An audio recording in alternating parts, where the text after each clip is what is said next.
Assalamualaikum warahmatullahi wabarakatuh. Alhamdulillahi rabbil alamin. Wassalatu wassalamu ala asyrafil anbiya'i wal mursalin. Wa ala alihi wa ashabihi wa man ittaba'a hudahu ila yaumiddin. Amma ba'd. Alhamdulillah. Pertama-tama kita bersyukur pada Allah Subhanahu wa taala pada pagi hari yang berbahagia ini. Allah memberikan kembali kepada kita kesempatan dengan taufiknya untuk bersama-sama hadir kembali dalam majlis tadabbur Al-Quran yang penuh dengan hikmah dan keberkahan ini. Salam dan salam kita doakan semoga senantiasa Allah berikan kepada Rasulullah Nabi Muhammad sallallahu alaihi wasallam. Insyaallah pada pagi hari ini kita akan kembali melanjutkan tadabbur Al-Quran yang membahas surat Ibrahim, insyaallah dimulai dari ayat 19 sampai ayat 24. A'udzubillahi minasyaitonirrajim. Bismillahirrahmanirrahim. Di ayat 18 sebelumnya yang telah kita tadaburi di pekan yang lalu, Allah Subhanahu wa taala menjelaskan tentang perumpamaan orang-orang yang ingkar, orang-orang yang kafir kepada Allah, orang-orang yang menolak dakwah Rasulullah sallallahu alaihi wasallam, khususnya orang-orang kufar Quraisy ya, yang ada di Makkah yang menantang dan menolak seruan dakwah Rasulullah sallallahu alaihi wasallam, dan tentunya juga menyangkut semua orang-orang kafir kepada Allah sepanjang masa. Allah mengatakan, "Matsalul ladzina kafaru bi rabbihim", perumpamaan orang-orang yang kafir atau ingkar dengan Tuhannya, ya, a'maluhum, amalan-amalan mereka, amal di sini dalam bentuk ibadah-ibadah yang mereka lakukan, ketaatan-ketaatan, doa-doa, ya, termasuk juga amalan-amalan sosial dalam bentuk mereka menolong orang lain, membantu orang lain, ya, menyelamatkan orang lain. Maka Allah mengatakan a'maluhum, amalan-amalan mereka tersebut umpama atau seperti debu, ishtaddat bihir rih, ya, seperti debu yang terletak di suatu tempat di atas sebuah batu barangkali, tiba-tiba ditiup oleh angin dengan cepat. Ishtaddat bihir rih, ditiup oleh angin dengan cepat, ya. Ishtaddat ditiup, ditarik dengan cepat oleh angin.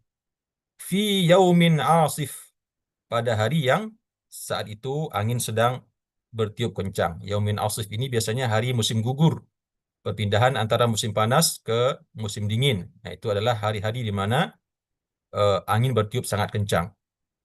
Maka tentu amal-amal tersebut yang tadi diumpamakan bagaikan debu, ya, yang terletak di atas batu, kemudian datang angin badai, meniupnya, hilang, ya, terbang bercerai-berai kemana-mana. Maka kata Allah, la yaqdiruna mimma kasabu, mereka tidak memiliki kuasa apapun, ya, dari apa-apa yang mereka dulu usahakan. Begitu mereka nanti di akhirat, ya, la yaqdiruna mimma kasabu ala syai', tidak mampu mereka dari apa-apa yang mereka usahakan dulu di dunia atas sesuatu apapun. Tidak ada yang sanggup mereka jadikan hujah di hadapan Allah.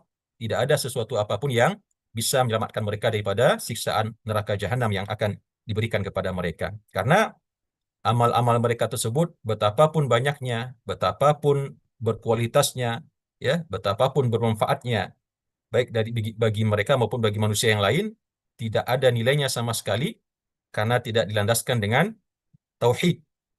Jadi Bapak dan Ibu yang dimuliakan Allah, seperti yang kita sampaikan di pertemuan sebelumnya, betapa tauhid menjadi syarat utama, bahkan syarat yang pertama amal seseorang itu diterima oleh Allah Subhanahu wa taala. Kita singgung sedikit bahwasanya di antara syarat diterimanya amal tersebut, yang pertama tauhidnya harus benar. Meskipun mengaku Islam tapi tauhidnya tidak benar, maka semua amal ibadah juga tidak diterima oleh Allah. Jadi syarat utama sebuah amal ibadah diterima oleh Allah, tauhidnya haruslah tauhid yang murni, tauhid yang benar, tauhid yang utuh kepada Allah Subhanahu wa taala. Kemudian yang kedua, baru setelah tauhid baru diiringi oleh niat yang soleh, niat yang lurus, niat yang jujur, niat yang ikhlas kepada Allah Subhanahu wa taala. Nah, itu niat, itu syarat yang kedua. Sedangkan syarat yang ketiga adalah amal ibadah yang kita lakukan itu haruslah berdasarkan tuntunan daripada Rasulullah Sallallahu Alaihi Wasallam. Karena kita tidak bisa atau tidak boleh beribadah dengan hasil hasil kreasi kita sendiri, menyalahi atau berbeda dengan apa yang telah dicontohkan oleh Rasulullah Sallallahu Alaihi Wasallam. Nah, itu 3 syarat utama yang menjadikan sebuah amal soleh itu bernilai nanti di akhirat dan bisa kita dapatkan manfaatnya untuk kita. Berbeda dengan yang telah dilakukan oleh orang-orang musyrikin, kafirin. Begitupun mereka mereka semua beribadah ya. Mereka tawaf setiap hari di Ka'bah ya.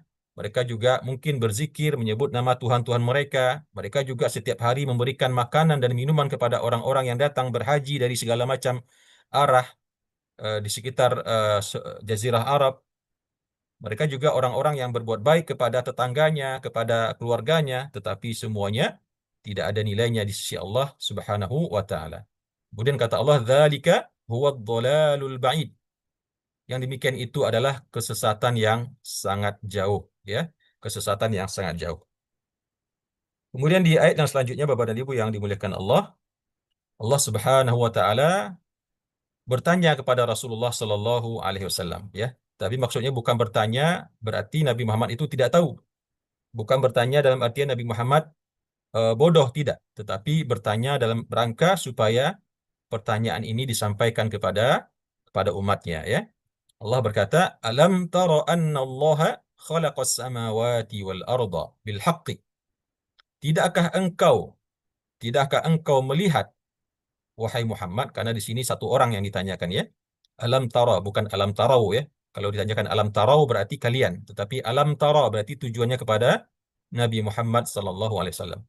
Alam tara, tidakkah engkau melihat, wahai Muhammad, annallaha, melihat atau memperhatikan, annallaha, bahwasanya Allah Subhanahu wa taala, khalaqas samawati wal arda bil haqqi, bahwasanya Allah Subhanahu wa taala telah menciptakan langit-langit, 7 lapis langit, wal arda, dan bumi, bil haqqi, dengan hak, dengan kebenaran.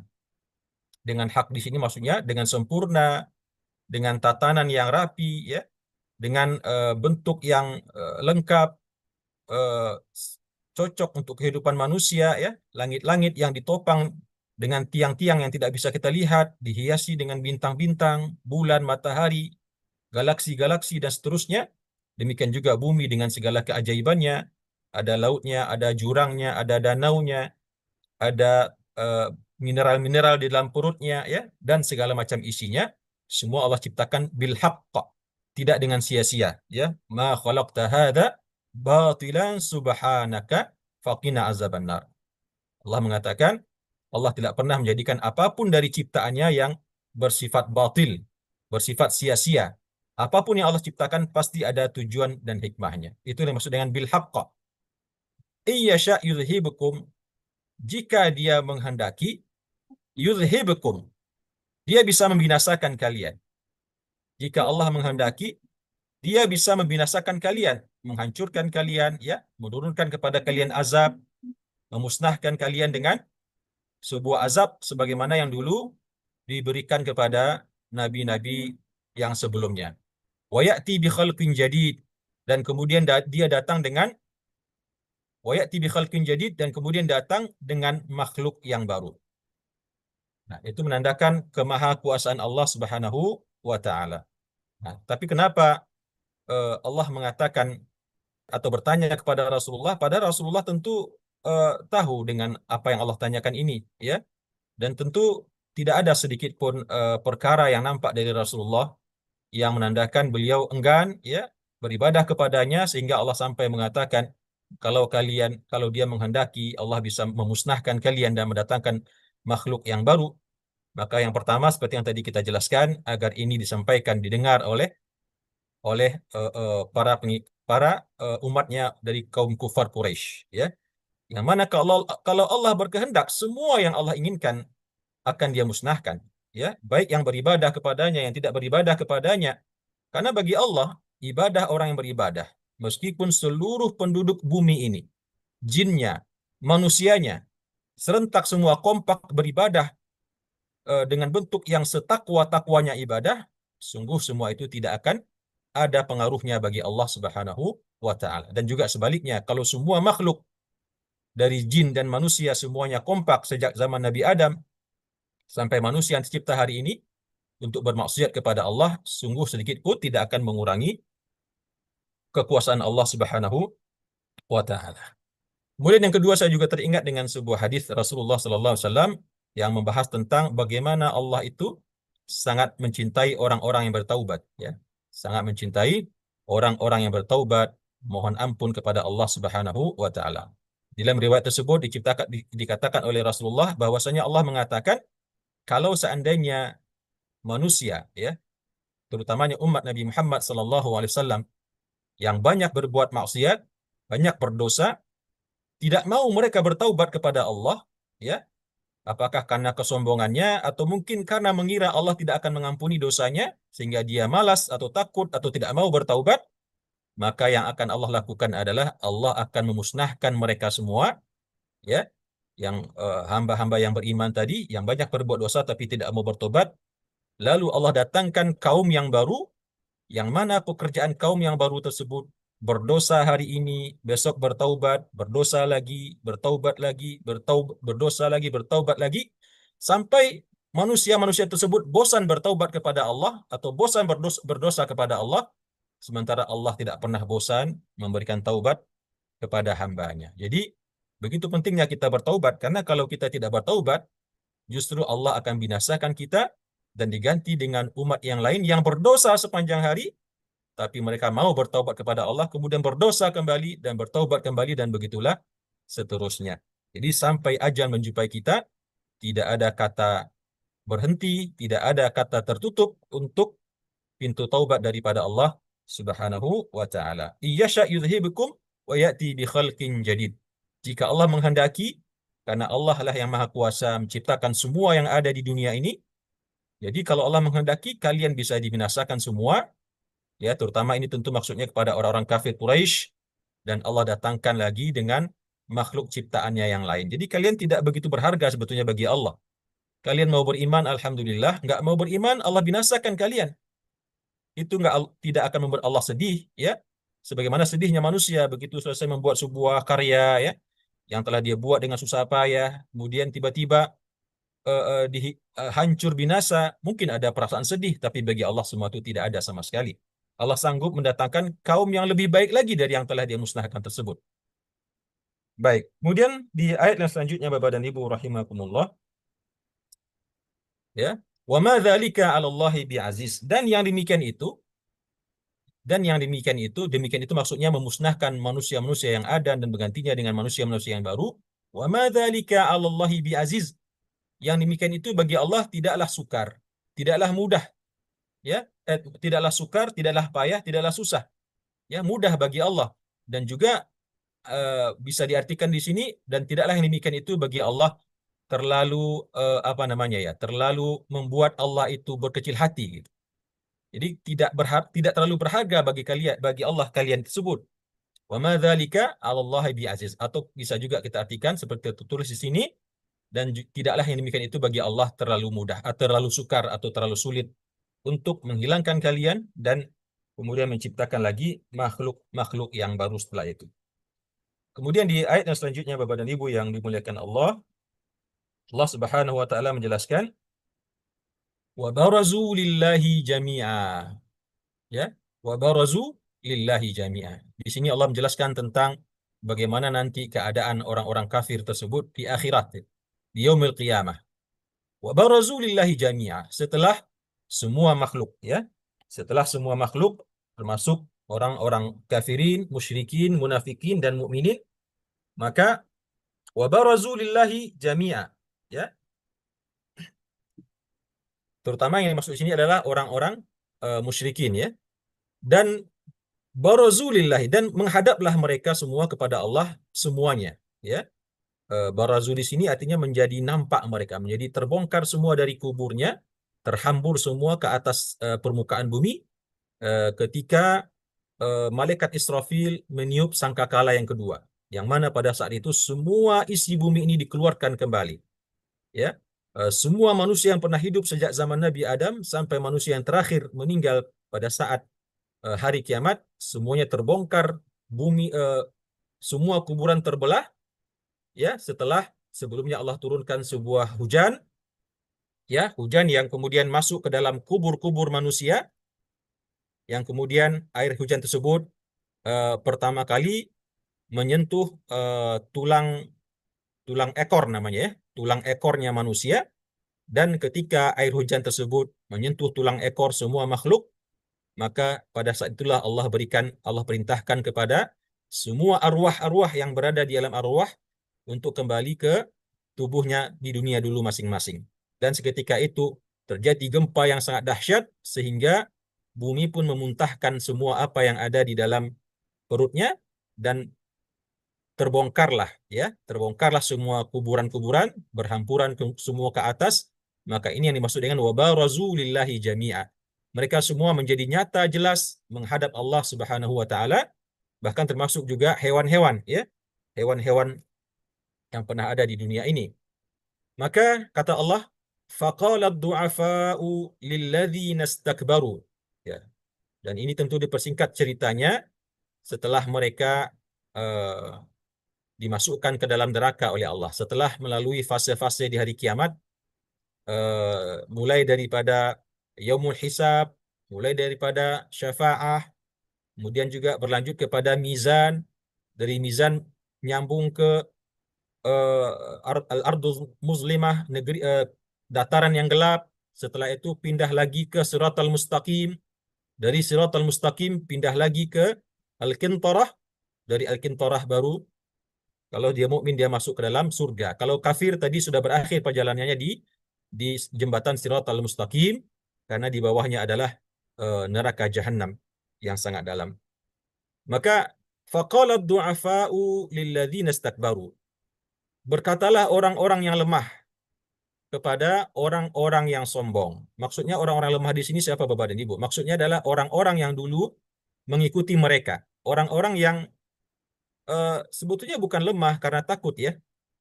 Bukan takut karena lemah, tetapi memang lemah imannya, lemah juga pendiriannya, dan mereka mau saja ditindas, diancam oleh para orang-orang kafir Quraisy tersebut, ya. Maka di sini Allah sebut mereka dengan ad-du'afa. Faqala ad-du'afa, berkatalah orang-orangnya lemah, orang-orang para pengikut-pengikut mereka, pengikut-pengikut gembong-gembong kufar tersebut, Abu Jahal, Abu Lahab, ya, dan juga tentunya semua ad-du'afa pada hari ini, orang-orang yang mengikuti semua tokoh-tokoh kesesatan. Maka mereka orang-orang duafa tersebut berkata kepada orang-orang yang sombong, ya, yaitu orang-orang kafir. Apa yang mereka katakan? Inna kunna lakum taba'a. Sesungguhnya kami dulu adalah kami bagi kalian para pengikut setia. Taba'a, pengikut yang setia. Sesungguhnya kami dahulu kami bagi kalian adalah pengikut kalian yang sangat setia. Maka pertanyaannya adalah, fahal antum mughnuna anna min adab? Maka apakah pada hari ini kalian mampu menghindarkan kami daripada siksaan? Fahal antum mughnuna anna min adzabillah? Apakah kalian pada hari ini sanggup menghindarkan kami daripada azab Allah min syai', walaupun sedikit saja? Ya, karena dulu kan kami sudah mengikuti kalian. Kami telah menjadi pengikut kalian yang fanatik, ya, pengikut kalian yang sangat setia. Maka sekarang kok kita sama-sama masuk ke dalam surga, ke dalam neraka Jahannam. Maka bisa nggak hari ini, ya, kalian bisa menghindarkan kami daripada azab Allah ini walaupun sedikit saja? Ya. Lalu apa jawaban daripada orang-orang yang menyombongkan diri atau para pemuka-pemuka kafir tersebut, dan semua orang-orang kafir yang pernah ada di dunia yang melakukan penyesatan untuk orang lain? Qalu, mereka berkata, lau hadana lau hadana Allahu lahadainakum.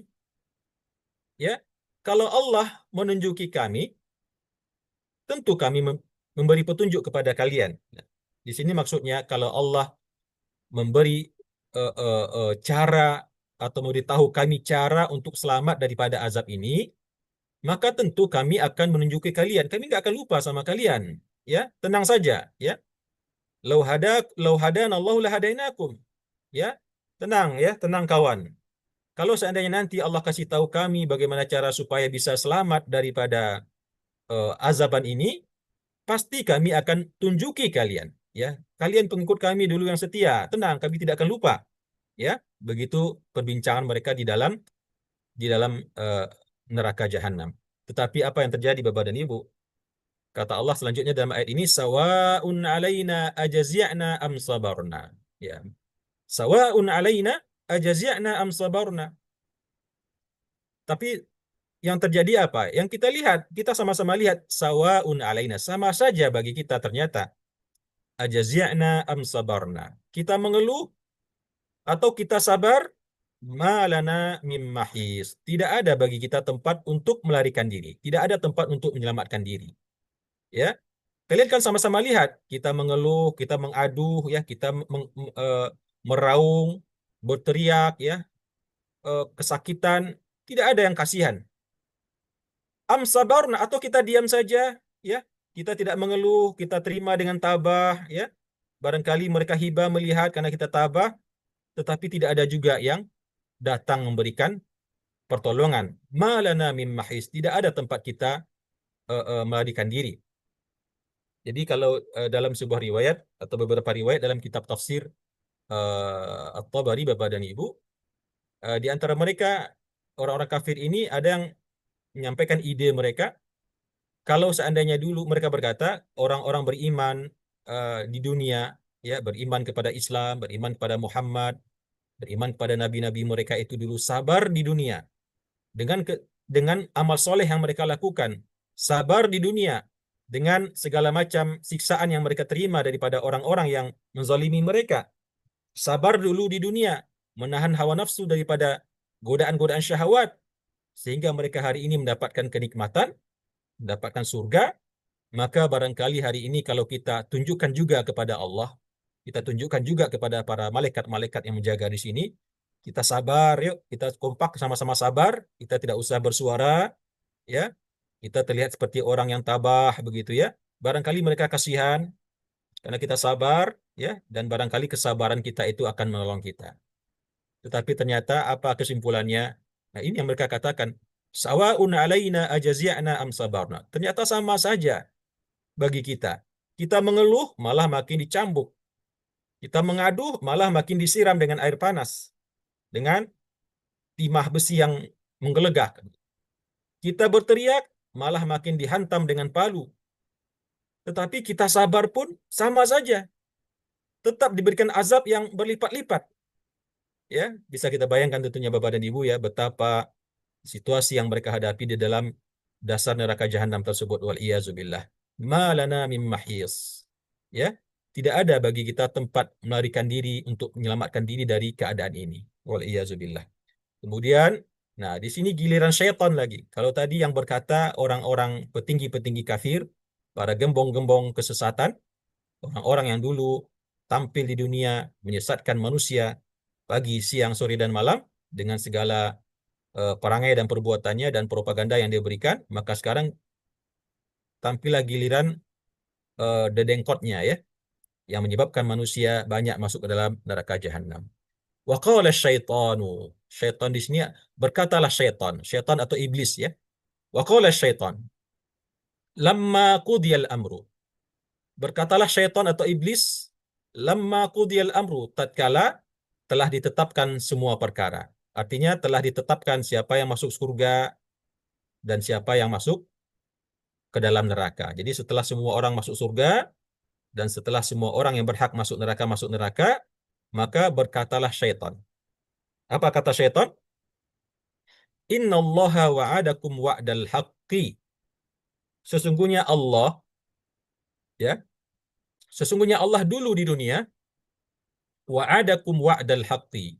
Sesungguhnya Allah dulu di dunia, wa'adakum, telah menjanjikan kalian wa'dal haqqi, janji yang benar.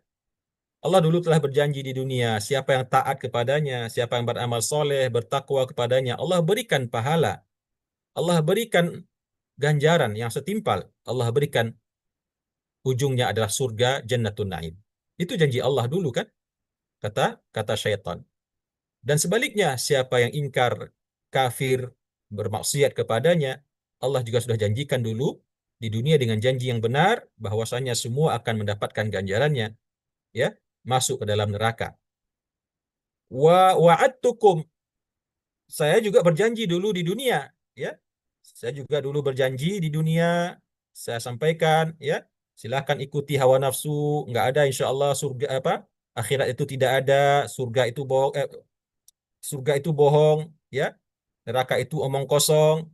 Silahkan kalian ikuti hawa nafsu kalian, nggak usah beriman dengan Allah, nggak usah beriman dengan Muhammad. Semua itu adalah kebohongan besar, ya.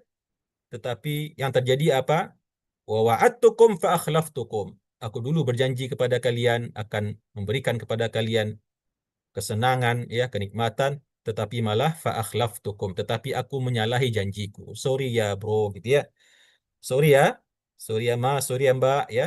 Kita hari ini sama-sama di neraka. Dulu saya menjanjikan kepada kalian begini, begini, dan begini. Ternyata, ya, saya hari ini mohon maaf, saya ternyata ingkar dengan janji saya. Ya, wa ma kana li, dan tidaklah ada bagiku alaikum min sultan, atas diri kalian semua pada hari ini dalam neraka ini, min sultanin, daripada maaf, wa ma kana li alaikum min sultan, ya.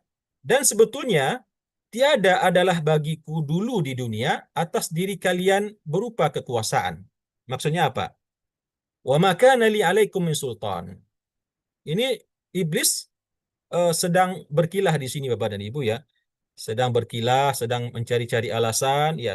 Bukan mencari alasan lagi. Sebetulnya apa yang disampaikan ini benar semua, ya. Cuman kitanya saja yang bodoh dan dungu, ya.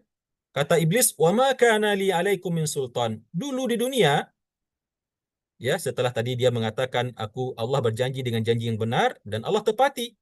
Sementara aku dulu berjanji tetapi aku selisihi atau aku menyalahi janjiku. Wa ma kana li alaikum min sultan, padahal kata iblis, dia menasehati di sini, ya. Bukan menasehati, mengingatkan, ya. Mengingatkan karena semua penduduk neraka waktu itu datang berduyun-duyun menuju syaitan dan menuju iblis. Mau mencekik iblis ini, menyalah-nyalahin iblis, gitu ya. Menyalahi dan mengumpat iblis, tetapi kata iblis, ya, kalian kan dulu sudah dengar janji Allah dan janji itu benar. Dan memang dulu saya berjanji kepada kalian, tapi ya sorry lah begitu, ya. Saya nggak bisa menepati janji. Tetapi kan wa ma kana li alaikum min sultan. Ya, kan dulu tidak ada bagiku dulu di dunia atas kalian kekuasaan. Maksudnya sebetulnya aku tidak sanggup, tidak bisa menggoda kalian. Sesungguhnya aku tidak akan bisa membuat kalian terjerumus kepada kekafiran, kemaksiatan, kezaliman, ya. Itu semua ada pilihan di tangan kalian. Illa an da'autukum fastajabtum li. Cuma saja saya menyeru kepada kalian lalu kalian perkenankan seruan saya tersebut. Jadi iblis mengatakan dulu di dunia saya cuma menyeru, ya, saya cuma menyeru. Ini kebohongan juga sesungguhnya, ya, karena iblis sesungguhnya bukan saja menyeru, ya, dia kan menyuruhnya juga gimana gitu, ya, bukan sekedar menyeru terus diam, enggak. Kita menyuruh dia suruh pertama kita diam, kita nggak menyaut, ya. Dia suruh yang kedua kita masih nggak menyaut, dia suruh lagi yang kedua, ketiga, keempat, kelima, bahkan sampai 1000 kali. Ini kan sebetulnya bukan sekedar menyeru lagi, sebetulnya mengajak, ya. Oh, menarik tangan kita, mendorong dengan kakinya bahkan. Begitulah dulu kerjaan iblis di dunia, tapi di akhirat dia bersilat lidah. Kata iblis, "Wa ma kana li alaikum min sultan." Memang apa yang disampaikan ini benar. Kalau seandainya orang tersebut adalah orang yang bertakwa kepada Allah, orang yang ikhlas, orang yang beramal, orang yang uh, istiqamah, orang-orang yang uh, sampai kepada derajat aulia Allah, maka ini nggak ada kemampuan iblis untuk menggoda mereka. Tapi orang-orang biasa, kata iblis, illa an da'autukum fastajabtum li. Cuma saja dulu kalian, meskipun sebetulnya saya tidak punya kekuasaan untuk menggoda kalian, tapi begitu kalian saya seru, illa an da'autukum fastajabtum li. Ya, aku menyeru kepada kalian untuk melakukan keingkaran, ya, kemaksiatan, kezaliman dan seterusnya, lalu kalian sendiri yang memperkenankan seruanku tersebut. Maka kata iblis, nah ini yang sangat menyakitkan Bapak dan Ibu, ya. perkataan iblis yang paling menyakitkan nanti kita dengar di neraka. Ya, bukan kita lah ya, insya Allah. Nauzubillah, summa nauzubillah. Mohon maaf, saya maksudnya bukan kita ini, bukan doa berarti ya, yang akan didengar oleh orang-orang kafir, orang-orang penduduk neraka jahanam. Nauzubillah min dzalik. Apa kata iblis yang paling menyakitkan didengar nanti? Fala talumuni walumu anfusakum. Maka hari ini ya, ini kita harus berjelas-jelas begitu ya. Fala talumuni. Jangan lagi kalian mencela aku.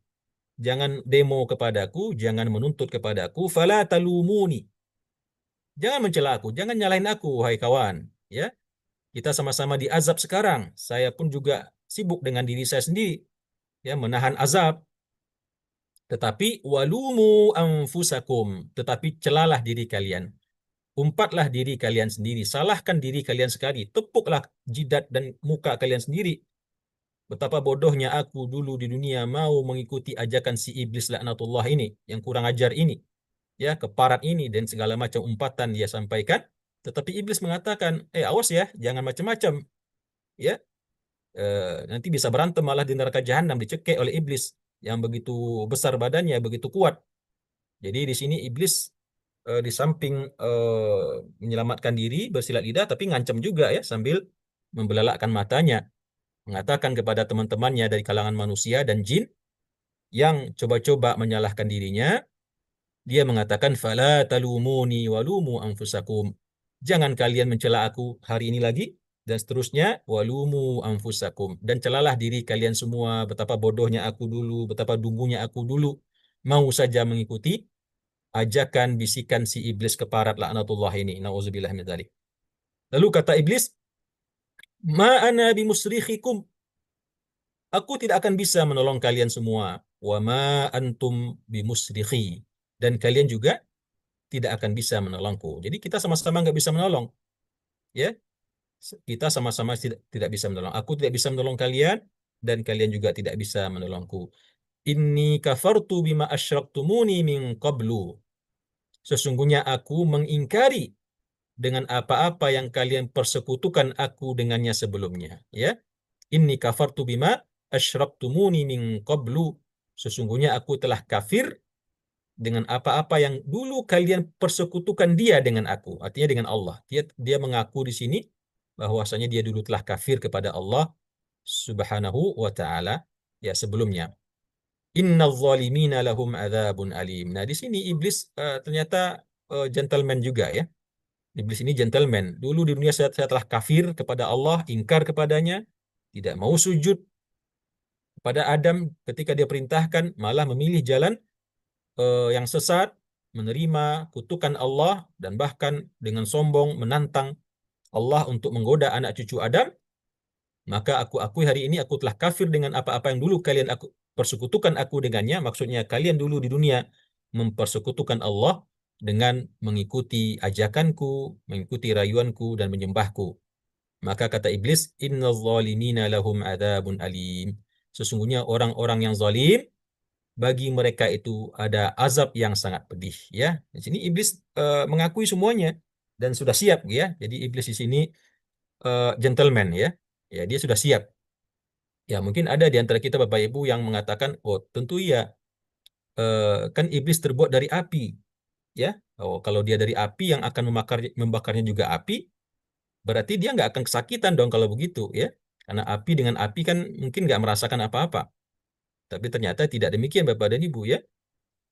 Pernah pertanyaan seperti ini ditanyakan oleh saya lupa seorang sahabat atau Ibunda Aisyah, ya.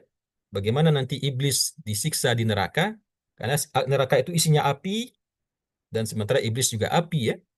Maka waktu itu jawabannya diberikan dengan cara Rasulullah menepuk, ya, tangan orang yang bertanya tersebut, dan di situ dia merasakan sakit, ya.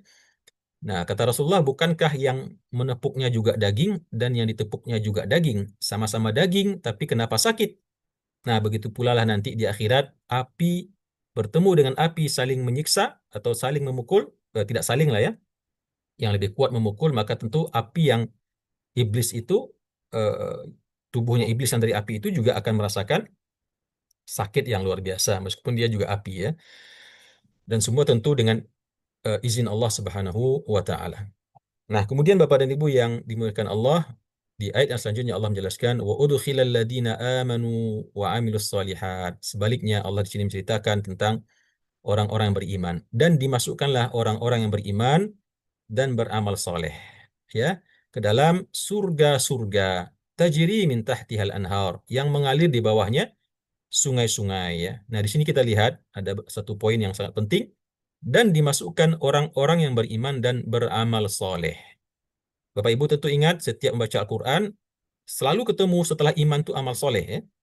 Hampir tidak pernah kita menemukan ayat dan orang-orang yang beriman masuk dalam surga. Kayaknya nggak pernah ada ya dalam Al-Quran. Pasti selalu diiringi dengan amal soleh. Ya, jadi iman dan amal soleh ini selalu beriringan. Iman dalam artian keyakinan kita kepada Allah Subhanahu wa taala, tauhid yang benar, ya, dan kemudian diiringi dengan amal soleh, ya. Amal soleh berupa melaksanakan perintah-perintah yang wajib dan juga menambahnya dengan perkara-perkara yang sunnah. Dan memang di antara yang nanti menyelamatkan kita selain daripada syafaat Allah, ridhonya Allah, adalah amal soleh yang banyak kita lakukan di dunia. Bahkan Nabi mewanti-wanti kita untuk tidak menganggap remeh sebuah amal soleh sekecil apapun. Walau hanya sekedar menampakkan wajah yang berseri-seri kepada orang lain, ya, atau tersenyum kepada orang lain, atau bahkan hanya mungkin sekedar mematahkan ranting pohon yang eh, eh, eh, menghalangi jalanan, membuang duri yang nampak di jalanan, atau sesuatu yang mengganggu orang lain. Karena apa, Bapak dan Ibu? Karena 1 gram saja nanti timbangan amal baik kita membuat eh, berlebih, ya, yang mana membuat timbangan amal yang di kanan itu turun ke bawah walaupun dengan berat yang 1 gram atau 1 on lah mungkin barangkali, atau seperempat on atau mungkin 1/10 on, maka sesungguhnya itulah nanti yang akan menyebabkan kita tidak menjadi penduduk neraka, ya. Karena kalau seimbang saja Bapak dan Ibu, ya, sama-sama 50-50, 50%, 50%, ya. Sama-sama berat, 50% ternyata ibadahnya juga banyak, amal solehnya banyak. Kemudian di timbangan sebelah kiri sama-sama banyak juga, maka nggak berhak juga masuk surga. Meskipun juga belum juga langsung dijebloskan ke dalam neraka, tapi mereka ditempatkan di tempat yang khusus namanya Al-A'raf. Ya, Al-A'raf atau orang-orang yang disebut dengan Al-A'raf, yang sama beratnya antara eh, eh, timbangan amal baiknya dengan amal keburukannya. Nah, tentu kita tidak ingin, ya. Jangankan masuk neraka, kita pun tidak ingin kalau sampai-sampai tempatnya di Al-A'raf, yang mereka begitu melihat orang-orang masuk surga, bercucuran air matanya, sedih luar biasa, ya. Kenapa dulu di dunia ada satu amalan yang hampir dikerjakan, nggak jadi dikerjakan. Padahal kalau amalan tersebut dia kerjakan, walaupun amalan yang sangat kecil sekali, hanya sekecil yang tadi kita jelaskan, atau hanya memaafkan orang lain misalkan, ya, maka amal tersebut, ya, sanggup menambah pahalanya yang sebelah kanan dan membuat timbangan kanannya tersebut menjadi lebih berat walaupun sedikit saja, sehingga dia bisa selamat. Karena yang menjadi acuan orang-orang nanti masuk surga atau tidaknya adalah timbangan tersebut, ya. Meskipun banyak dosa, tapi jika amalnya lebih baik, lebih berat, walaupun beratnya cuma menang satu satu on, ya, 1 kilo atau 1 gram, nah tetap insya Allah yang akan dijadikan patokan adalah timbangan mana yang paling berat, ya. Nah, ini pentingnya amal soleh. Jadi iman harus nantiasa diiringi dengan amal soleh. Maka kata Allah, jannatin tajri min tahtihal anhar. Allah akan berikan kepada mereka surga-surga yang mengalir di bawahnya sungai-sungai, ya, sungai-sungai yang mengalir di bawahnya, sungai-sungai yang terbuat dari madu, dari susu, dan segala sesuatu yang lezat untuk diminum. Tahiyyatuhum fiha salam, ya. Ucapan mereka di dalam surga itu adalah salamun, salam, salam, ya. Salam bisa berarti memang ucapan salam bunyinya salam saja, atau bisa juga artinya assalamualaikum warahmatullahi wabarakatuh. Jadi ucapan nanti di surga itu adalah salam. Jadi kalau kita ingin di dunia ini merasa atau mendapatkan hawa-hawa surga, mendapatkan insya Allah keindahan surga, maka perbanyaklah mengucapkan salam, baik kepada orang yang tidak kita kenal, terutama juga kepada orang-orang yang kita kenal. Karena salam itu adalah ucapan penduduk surga nanti di akhirat. Ya, orang yang banyak mengucapkan salam seperti dalam hadis yang pernah saya sampaikan juga, ya, eh, eh, akan diberikan kesempatan nanti di akhirat masuk surga insya Allah tanpa hisab. Kemudian di ayat yang terakhir Allah Subhanahu wa taala menjelaskan alam tara kaifa daraballahu mathalan kalimatan thayyibah. Tidakkah engkau melihat wahai Muhammad bagaimana Allah, ya, memberikan sebuah perumpamaan. Mohon digeser admin ke atas. Alam tara kaifa daraballahu mathalan kalimatan thayyibah. Tidakkah engkau melihat bagaimana Allah membuat perumpamaan kalimatan thayyibah? Kalimatan thayyibah di sini adalah kalimat tauhid, ya. La ilaha illallah Muhammadur Rasulullah. Itu yang dimaksud dengan kalimatan thayyibah, ya. Kasyajaratin thayyibah. Perumpamaannya kalimat tauhid la ilaha illallah yang kemudian dari kalimat la ilaha illallah itulah menghasilkan keimanan, menghasilkan ibadah, menghasilkan amal soleh, menghasilkan ketaatan, menghasilkan ketakutan kepada Allah, menghasilkan apa lagi? Istighfar, menghasilkan akhlak yang karimah. Semua yang baik-baik bersumber daripada la ilaha illallah tersebut. Perumpamaannya adalah bagaikan sebuah pohon yang baik pula. Ya, di sini kalau kita lihat dalam kitab tafsir, Al-Imam At-Tabari memilih arti daripada kasyajaratin thayyibah ini adalah pohon kurma, ya. Perumpamaannya bagaikan seperti pohon kurma, ya, yang disebut juga dengan syajaratin thayyibah. Asluha thabitun, akarnya teguh berada di bawah, wa far'uha fis sama, ya, sedangkan cabang-cabangnya menjulang di atas, ke atas, ke langit, ya, ke atas. Pohon kurma tinggi-tinggi. Asluha thabitun wa far'uha fis sama. Itu perumpamaan kalimat la ilaha illallah yang kokoh, yang kuat, dia akan menghasilkan begitu banyak kebaikan, ketaatan, ibadah, amal soleh, akhlakul karimah, ya, dengan segala macam bentuk akhlak yang baik, eh, ketakutan kepada Allah, ketakwaan dan seterusnya, sama dengan lebih kurang seperti pohon kurma, ya, yang akarnya juga kuat dan kemudian cabang-cabangnya menjulang menghasilkan faruha fis sama tu'ti ukulaha kulla hinin biizni rabbiha, yang mana dari cabang-cabangnya itu mendatangkan buah-buahannya setiap waktu biizni rabbiha, dengan izin Tuhannya, ya.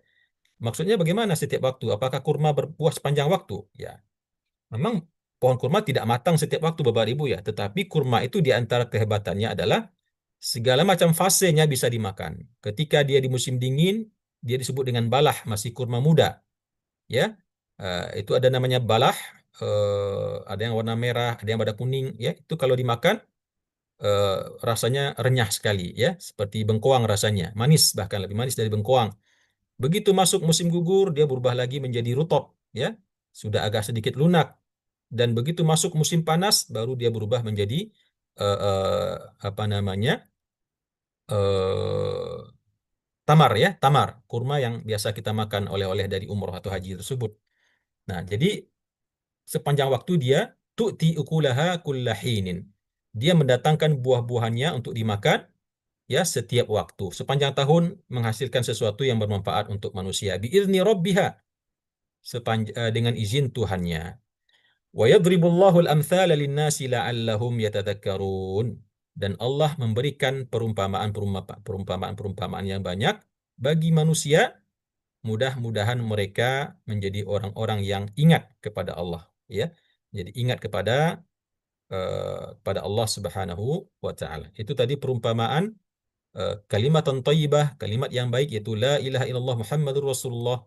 Allah umpamakan dengan pohon kurma yang akarnya kokoh dan juga menghasilkan cabang-cabang yang banyak, setiap cabangnya juga menghasilkan manfaat-manfaat, ya, sebagaimana kalimat la ilaha illallah itu menghasilkan juga bagi orang yang membacanya, kemudian meyakininya dan kemudian mengimplementasikan uh, intisari ajarannya, menjadi orang-orang yang sangat mulia, ya, dalam pandangan Allah Subhanahu wa taala. Bapak dan Ibu, ikhwan dan akhwat yang dimuliakan Allah, kiranya demikian mungkin pembahasan tadabbur kita pada pagi hari ini, surat Ibrahim ayat 19 sampai ayat 24. Mudah-mudahan ada hikmah ibrah dan mau'izah yang bisa kita dapatkan bersama. Terima kasih atas perhatian dan kehadiran Bapak dan Ibu, dan mohon maaf atas kekurangan dan salah khilaf. Sekali lagi eh, saya mengucapkan taqabbalallahu minna wa minkum wa kullu amin wa antum bi khair. Aqulu qawli hadza wa astaghfirullah li wa lakum. Wassalamu alaikum warahmatullahi wabarakatuh.